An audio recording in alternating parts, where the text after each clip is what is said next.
What's up everyone, John Rettinger from Techno Buffalo here with an unboxing for you of the Samsung Strive. I've had a decent amount of requests to cover some feature phones on all major carriers. This is the first video that's going to help to sort of serve that market.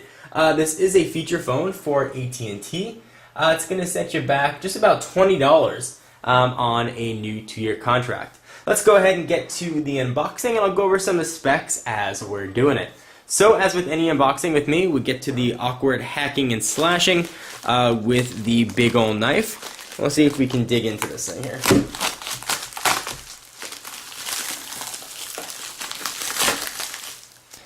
Alright, successfully avoided my fingers, which is always a pleasant feeling.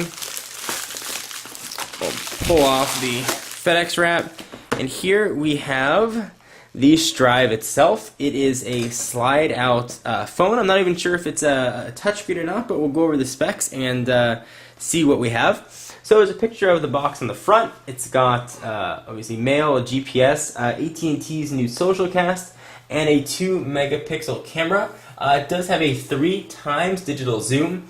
It does have an HTML-capable web browser.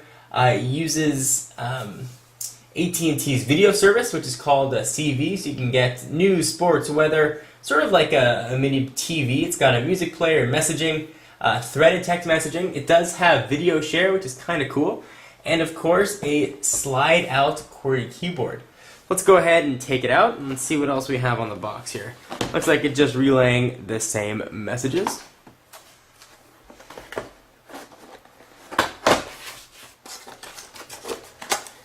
And I don't believe that this is a TouchWiz phone. That's sort of Samsung's UI that we've seen on other feature phones. So you've got your typical CD, which I don't know how many of you guys look at. A quick start guide, quite small. Here is the device itself. Texting and driving, it can wait. Of course, that is correct, it can wait. It's a very thin phone for a QWERTY.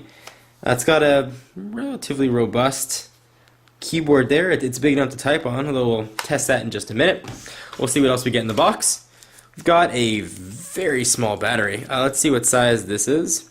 It is 1000 milliamp watt hours, so it's not the biggest battery in the world. And the charging port with, look at that, Samsung is done with proprietary, and we're now on to micro USB, which is quite nice. Let's go ahead and pop in the battery. And before we do that, actually take a look around the device. So you do have a full QWERTY keyboard here. Let's see how that works to type on. Well, I'd like to take back what I said previously. The keyboard is actually a bit cramped and feels a bit hard to get used to. There's a decent amount of throws in the key, and they are a bit raised despite it being a slider. Generally on slider phones, the keys are flat. You can feel around them and you can feel the keys.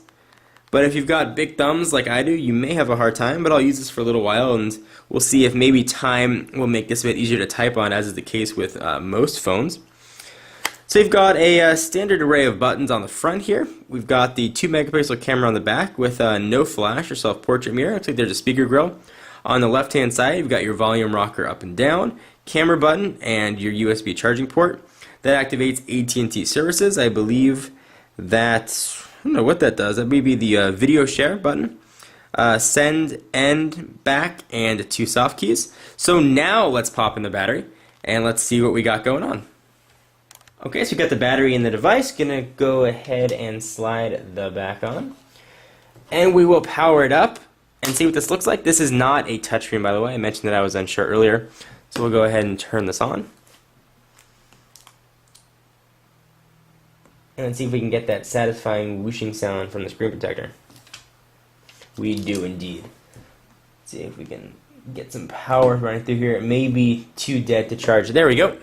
There is a bit of juice. And while that is booting up, I'll tell you a bit more about the phone.